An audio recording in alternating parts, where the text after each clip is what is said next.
To say this case is unsettling is an understatement. This is the case of Polly Klass. Now, to give you guys a little background, I grew up in a pretty strict household, and I think the thing I had the biggest, as a kid, just aversion to is not being able to stay over at people's slumber parties and et cetera, et cetera. So finally, after just having this argument with my mom or trying to convince her to let us stay over people's houses, I asked her why. And she told us a story about a girl who had been kidnapped from a sleepover. And to be honest, I just thought my mom was kind of just like forcing it. It wasn't back in the days when you had Google and you can look things up like that. It was before that, pre-internet, all of that. So Polly Klass was born January 3rd of 1981. She lived in Petaluma, California. And on the night of October 1st of 1993, she decided that she wanted, to have a sleepover. So the girls are chilling, playing video games, typical sleepover stuff, when they hear a knock at Polly's door, and they open it to see a man with a huge knife. Now, it's not the front house door, it's her bedroom door. Very creepy. But they open her bedroom door and they see a man with a huge kitchen knife in his hand. So he ties the other two girls up. That he tells them, count to 1,000. By the time you count down, Polly will be back. So he ties the girls up and he takes Polly with him. And by the time they're done counting, he's not back. So they, of course, wake up Polly's parents, who are still in the house. The man who abducted Polly actually told them that if they were not quiet, he was going to kill the parents. So they were quiet during the abduction. They called 911 after he'd left. They called the police, and very quickly the police saw that this was more than they could handle. So they called in the FBI, and the neighborhood went on a search for Polly Klass. So after Polly is abducted, people go on the city and the state go on a nationwide hunt for her killer. They run the story on America's Most Wanted, and they get local law enforcement calls in the FBI immediately because they realize they're in over their head. So once they call in FBI searches the room for evidence, and of course they pick up clues that the local police have missed. In addition to that, the girls who are at the slumber party are asked to help with a composite sketch of the killer. So everyone look out for this guy. Now, it turns out that the night that she was abducted, they saw a strange man who was lurking but outside of her home, on the side of her home, and kind of just looking out and like scanning the land. And one neighbor said he looked outside of his window and he saw a man looking for a way into the Klass home. This boggled my mind when I heard it because, as a person of color, a lot of times you have to watch just what you do in certain neighborhoods without being questioned and having the police called on you. So it's very strange to me that this man was able to lurk in the shadows in 93. So finally, a neighbor comes forward and she notices something on her property that's unusual. She notices some tights that belong to a young woman. And she notices that there is some fabric, like unusual fabric, and just a lot of just particles and other small things that are on her property that are definitely out of place because she has like a smaller daughter and these tights belong to like a older girl. And so she calls the police, and the police officer that responds remembers this odd occurrence that happened on that same property the night Polly Klass disappeared. So he's starting to piece together what he believes happened. So he shares this evidence and they go back. And this is the part that really ticked me off and kind of just got me going. The night that Polly Klass came up missing and she was abducted, they actually interacted with this suspect. And their interaction went a little like this. Remember the property owner who called the police? Her babysitter was leaving her house one night, the night of Polly Klass's abduction, and she saw a man pulled over at the side of the road, and he said he was stuck in the mud and he needed her help, a woman, which is unusual.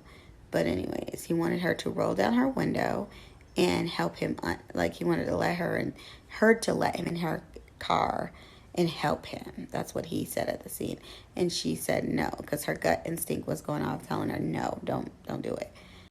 So, the police officers remember a man the night Polly Klass was abducted, and he was behaving suspiciously on the property. The babysitter called that night, and she called the police and said there was a man who looked suspicious. They came out, and they saw a man who looked like he was out of place. So they administered a field sobriety test, not a breathalyzer, and they never took his blood alcohol level. So what that means is they just make sure that you can perform certain tasks, the tip of your finger to the nose, that kind of thing. Why? When he was visibly drunk, you could tell he was drunk. Why didn't you do a breathalyzer? And then what they did was they asked him, was he drunk at the scene? He then pulls out a beer and drinks it in front of them. Very bold, very cheeky. Drinks it in front of them. They then make him pour it out. And then meanwhile, they run his background, see he has a clean driving record, and decides to let him go. And not only that, they decide they're going to help pull his car out of a mud pit in the middle of the night. They helped him leave. I'm shook. So he then even though the police deny that he did it, they deny that he had her alive in the car at the time. I could see why they would deny that, because, that would mean that you were that close to the suspect and could have prevented her murder had you just done a little bit of detective work, had you not let this man slip through your hands, had you not just treated him like a college pal that had too much to drink, and actually treated him the way he was acting, which is suspicious. If you had done a little bit of detective work and actually did the breathalyzer, you would have seen his blood alcohol level, because the best alcoholics can pass a field sobriety test. That's nothing for them. I think that they didn't initially put in the work, so now they're denying that she was dead at the time that they found this man. Nonetheless, they finally do their jobs and find out. So the police show up to his house and they wait until he arrives. And then this is the other part that pisses me off. The FBI agent comes up to him and talks kindly to him. He says he was being professional with the arrest so that it didn't arouse the suspect's suspicion. He comes over and politely asks for his license and asks them to step out of the car, and he, handcuffs him and takes him in. Now, they arrested him on violation of his probation because this man had a criminal record out of this world. He had multiple offenses with child molestation, violence, rape, all kind of stuff. Everything you can think of, he should have been locked under the jail. And they talked to him very professionally, in their words, which pisses me off, because they can have suspicion, police can have suspicion that a person of color did something, and they will treat them like pure trash. You think about the time when the police had suspicion about Jacob Blake and they just shot him in his back in front of his children. But yet, in 93, they had the suspicion about this man that he might be a child molester, rapist, and drug abuser, and they just take their little precious time arresting him. They treat him really nice. They don't treat him like a suspect. And then when they bring him in and question him, he doesn't know that they have evidence. So they question him about the case, and he denies any involvement in the Polly Klass case. And when he leaves the interrogation, because they're still going to end up keeping him in jail, the FBI officer tells him whenever he's ready to talk to contact the FBI. So the whole time, Richard Allen Davis is denying his involvement in the case. He's saying, the usual guilty suspect line. I didn't do it. I don't know what happened to her.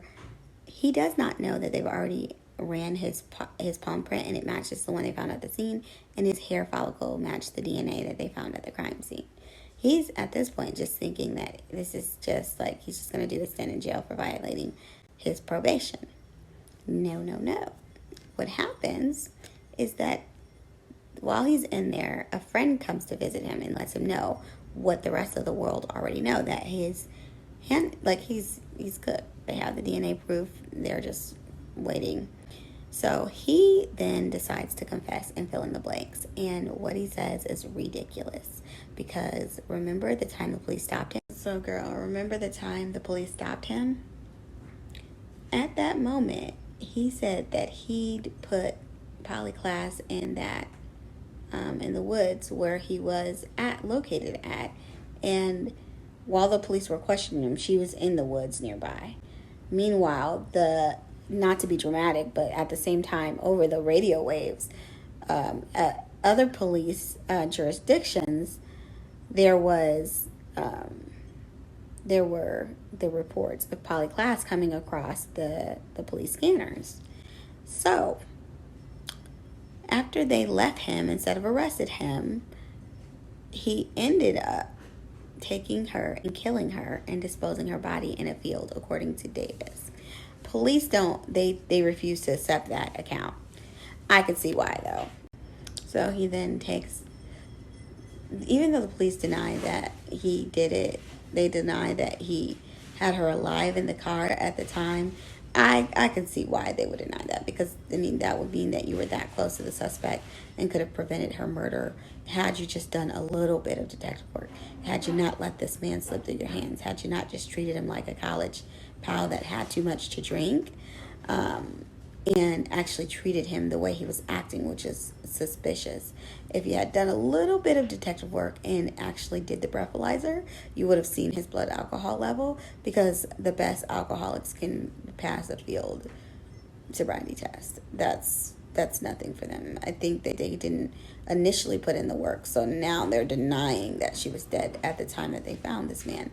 Nonetheless, they finally do their jobs and find out, and this man leads them to the field where her body is, and they're finally able to figure out what happened to her. It would not be that year that they would even go to trial. They waited until 96 to take it to trial, and by the time 96 rolled by, it was an easy conviction. I think the nation was pretty familiar with that because he'd been on America's Most Wanted.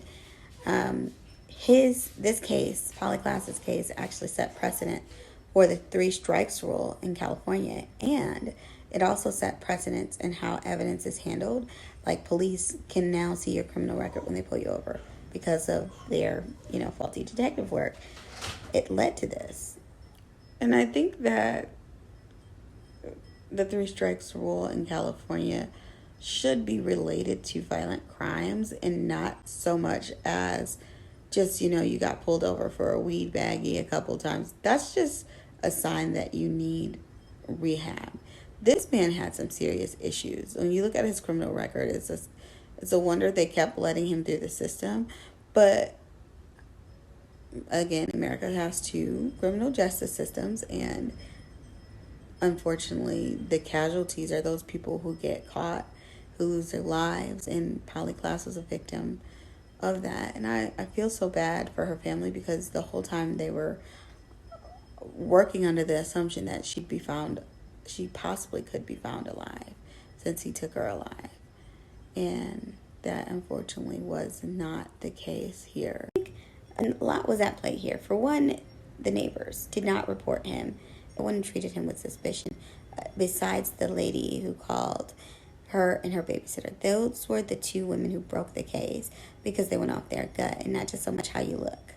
Because we know that a lot of serial killers are very convincing. We know that from just the records that they have of serial killers. It's now becoming a known fact how convincing these people are. So, something to think about. So, I hope that this case is a cautionary tale. If you see something, say something. If something seems out of place, or someone that you say something to them. What are you doing? You know, why are you in this neighborhood? Why are you lurking by these people's houses? Never seen this man in your life. And the thing about it is neighbors talk. So if they've seen you before, they're like, oh yeah, that's Bill. We know him. But yeah, the two women who actually followed their gut broke this case wide open. So I'm happy for them. But yeah, this is our case for the day. And that's it. That's all. I'm so sorry that happened. Rest in peace, Polly Klass. But yeah.